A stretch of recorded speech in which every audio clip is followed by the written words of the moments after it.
Сергей Романович ислам динин кабыл алган орустун белгилүү актеру. Ал Кеннеди кезинен бери көптөгөн кинотасмаларга катышып, ойногон ролун мыкты аткаргандыгы үчүн орус коомчулугунун сүймөнчүгүнө айланган. Өзүнүн бою аябай узун болбосо дагы кебетеси кишиге сүйкүмдүү болгондуктан чийме каш кыздар ага көп көз арта турган.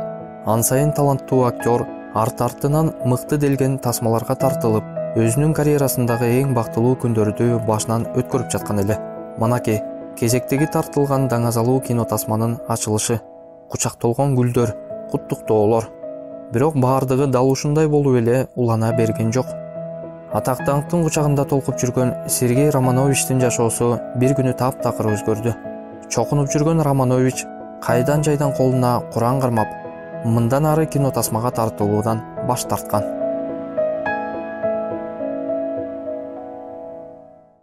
Орустун белгилүү актеру Сергей Романович 1992 Орусиянын Томск шаарында жарык дүйнөгө келген. Ал Чернобыль, Зона отчуждения, Обнимая небо, Возвращение домой, Кухня, Метод, Ольга жана башка көптөгөн кинотасмаларда тартылып, коом ичинде таанымал эле. Актер христиан дининдеги негизги жана байыркы багыттардын бири болгон православ агымын карманган. Бирок жараткандын каалоосу менен кийинчерээк ислам динин кабыл алат.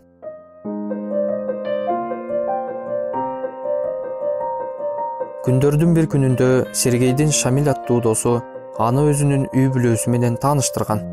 Адегенде Романович Шамилдин бир тууган агасы менен ислам боюнча талкуу кылып, талашып тартышып кирет. Бир топко созулган баарлашуудан кийин эмне жөнүндө талашып жаткандыгын түшүнүү үчүн ислам динин изилдей баштайт. Кызыктын баары ушул жерден болгон. Күн мурун эле ислам боюнча катуу талкуу жүргүзүп жаткан орустун жигити исламды түшүнгөндөн кийин мусулман болууну чечкен. Ошол кезде ал 20 жашта гана болчу. У меня есть лучший друг Шамиль, чеченец. Менин Шамиль деген досум бар. Ал мени өзүнүн үй бүлөсү менен тааныштырды. Ошол кезде анын агасы жаңыдан исламды изилдей баштаган. Ал экөөбүз ислам тууралуу көптөгөн маселелерди талаша кеттик. Ошондо ал мага абдан таасирдүү эки сөз айтты. Кантип сен өзүң түшүнбөгөн нерсени талкуулап, ал тууралуу талаша аласың деди. Мисалы машина оңдогонду билбей туруп, кантип аны башкаларга үйрөтмөк элең деп айтты. Бул сөз мага абдан катуу таасир этти. Анын экинчи таасирдүү сөзү: эгерде сен Кудайды жүрөгүң менен сүйөм десең, иш жүзүндө сүйүүңдү кантип көргөзүп жатасың деп сурады. Мен ошондо ага: макул. Сен ушул эки нерсени айткандыгың үчүн мен Куранды окуп көрөм деп айттым. Эсимде, мен учакта баратып Курандын бетин ачтым. Төмөнкү аятты окуп баштадым. Звучит так. Всевышний Аллах, Субхану Тааля, сказал в Коране: кого Аллах желает наставить на прямой путь, тому он раскрывает грудь для ислама. А кого он желает ввести в заблуждение, тому он сдавливает и сжимает грудь, словно тот забирается на небо. Так Аллах насылает скверну или наказание на тех, кто не верует. В тот момент, когда я это прочитал... Мен ушул аятты окуганда денем муздап кетти. Себеби көптөн бери жүрөгүмдү бир нерсе өйкөп жүргөн. Көрсөм мен азыркы аятта окугандагыдай, бул нерсе Кудай Тааланын ыйман келтирбегендерге жиберген ыплас кайгы экен.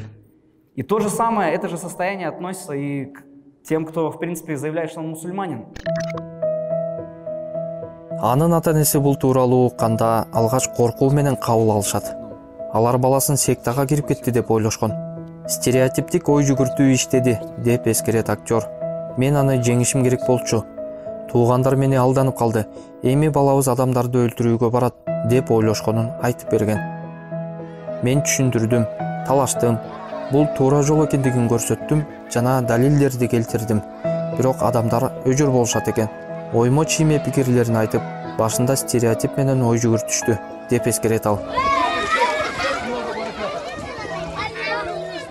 Ал эми кече күнү эле православ агымын карманган актердун мусулман болуп калганы тууралуу маалымат анын окуу жайына жеткенде, алар Романовичти дароо сүйлөшүүгө чакырышканын айтып берген. Мени ВГИКтин деканы жана кожоюну менен жолугушууга чакырышты. Алар профилактикалык сүйлөшүүлөрдү жүргүзүп, сага эмне болду, сен радикал эмессиңби деп тактап, аныктоо иштерин жасашты. Бирок убакыттын өтүшү менен кырдаал жөнгө салынды. Адамдар менин адекваттуу адам экенимди, жана башкалардан айырмаланбаганымды көрүшкөндө көйгөй өзүнөн өзү эле жокко чыкты, деген Романович.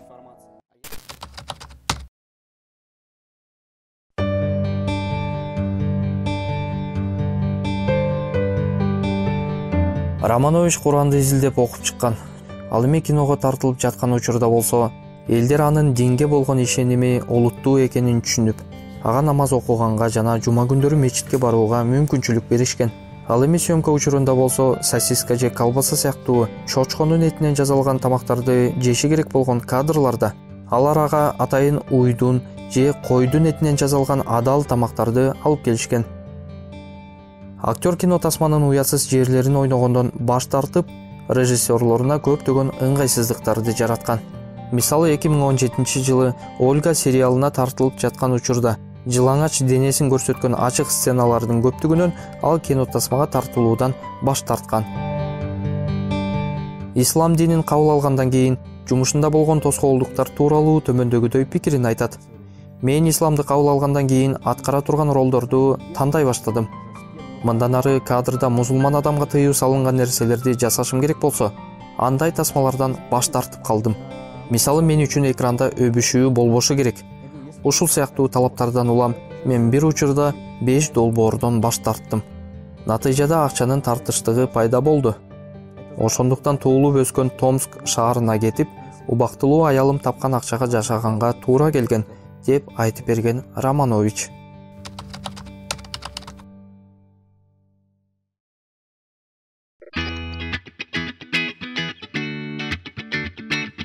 Эки миң 18 жылы Ольга телесериалынын 3-чү бөлүмү чыккан. Аталган тасманын 1-2 бөлүмдөрүнө тартылып келген Романович бул жолу андан баш тарткан.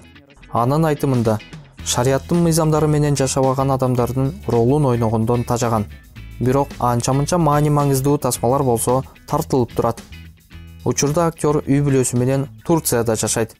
Жана ал Борс деген аталыштагы бренд менен спорттук кийимдерди чыгарат.